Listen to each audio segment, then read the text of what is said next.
Well, my name is Eric Tate. I'm a technician here at Team One Automotive.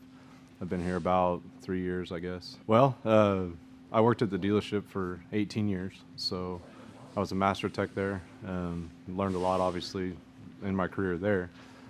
Got to a point when COVID hit where I was kind of looking for something different, someplace I felt like I could expand and grow. And that's what Team One has done for me. I've been able to kind of branch out into other brands. I've been able to work on Lamborghinis and Ferraris and Corvettes and trucks and just all the cool things for a car guy like me, to kind of broaden my my expertise, get better at my job. And then the other thing that I gained by coming here was it's a lot more personal. You know, we work for a man, not a company. You know, I know my boss well. Consider everyone here family at this point. So that was the biggest change for me, was just getting away from the corporate life and coming into some place where I felt like I mattered. I mean, I think it kind of takes a certain someone to work here, because we do see kind of everything, a broad scope.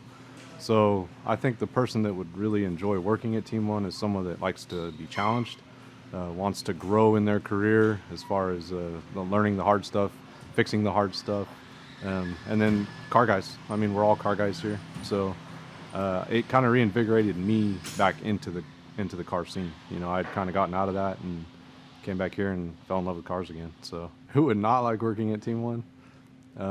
My wife, because she'd have to spend the whole day with me.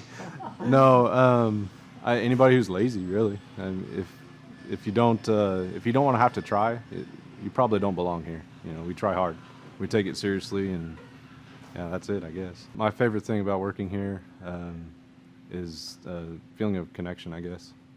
You know, we all kind of, like I said before, we're basically family here. So it's good to come play someplace where it feels like you matter. That's kind of a tough one, I guess. Make sure you know what you're getting into. Make sure you're ready to work, and don't think you know it all. You know, I came here pretty much at the top of my field and quickly realized that I had a lot to learn. So, but be ready to grow. You know, and it's fun.